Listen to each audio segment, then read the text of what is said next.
So the coverage of this war has been dominated by official statements, numbers, even video of things blowing up. But tonight our attention turns to the story of one individual who ranks among the conflict's cruelest casualties.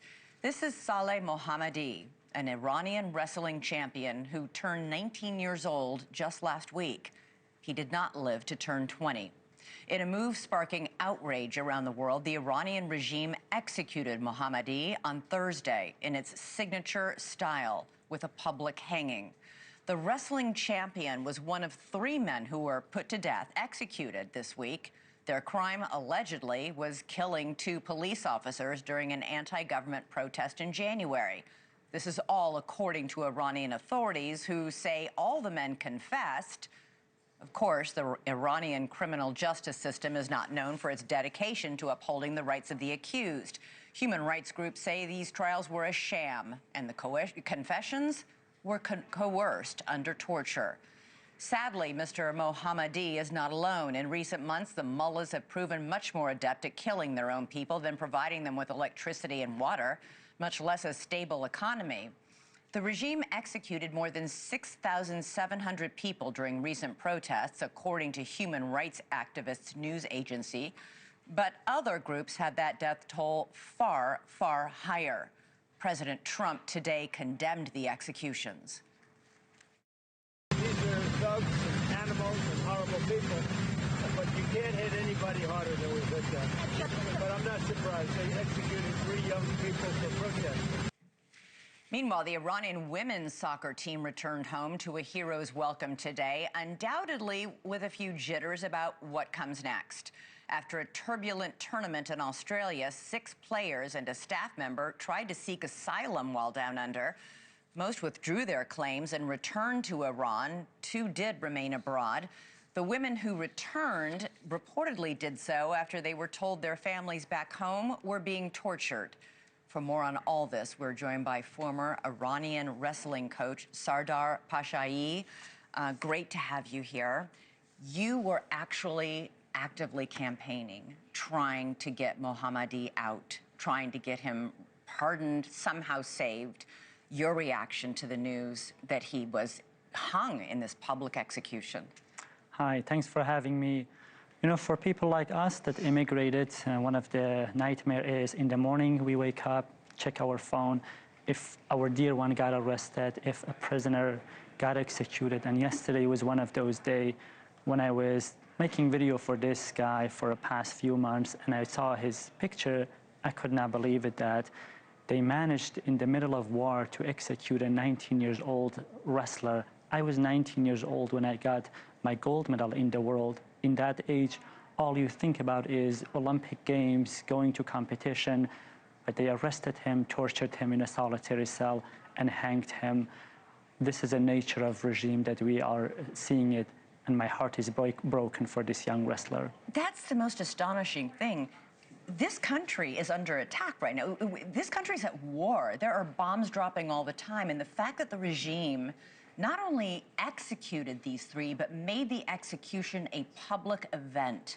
They wanted everyone to see, because they wanted to strike fear in anybody who might be thinking, I want to rise up and fight this regime.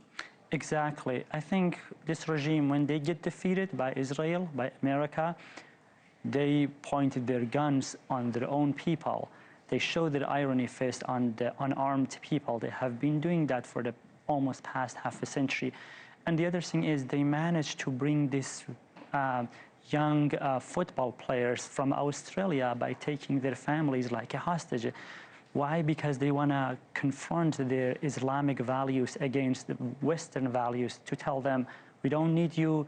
These girls are loyal to their Sharia law Islamic regime, which all we know it's a lie. We saw the true self of those girls when they took their scarf, they applied for asylum, but some of them went back because of their family. Most of them ended up saying never mind to their asylum claims because they were obviously getting threatened. Absolutely. Islamic regime has a long history of hostage taking. It happened to me several times when they arrested my sister. They arrested my younger brother, Saman. He's a world medalist wrestler. They tortured him so severe that he could not sit for 21 days. Yet interrogators were questioning him while he was laying back on his cell. They were showing him my tweets, my interview, telling him, your brother doesn't care about you. You're here because of your brother.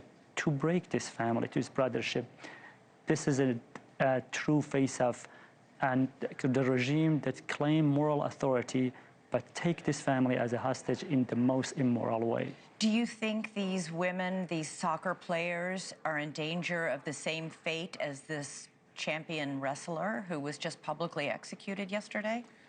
I'm sure they will be questioned, investigated. Questioned.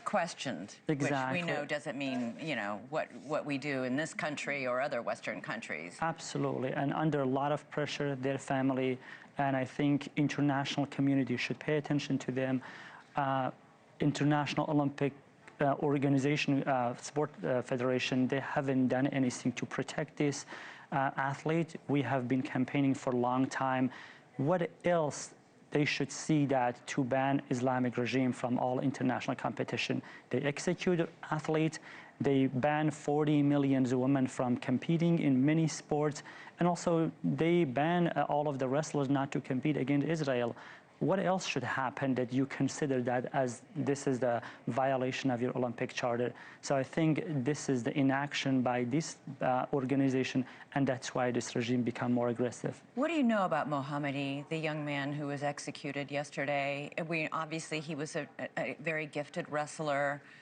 He obviously felt strongly about what was happening in Iran and joined the protests. I don't think anybody on the outside of Iran believes he killed a police officer.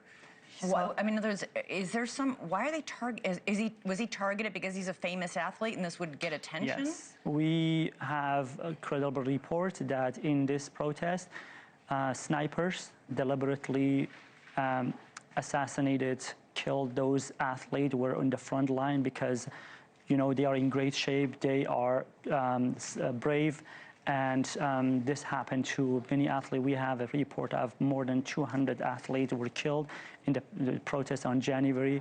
So he was not guilty. He went on the street for a better future. So in the country that there is no execution anymore, no compulsory hijab or no lashing against women. And they made an example out of him, and new people would pay attention because he was so famous and accomplished in his field of sport. Sardar Pashaei, I'm so sorry. I know that you had a personal interest in trying to help him and save his life. It must have been devastating to hear this news. Thanks for joining us tonight. Thank you for watching. Subscribe below and download our NewsNation app right now on your phone, and you will get fact-based, unbiased news for all Americans.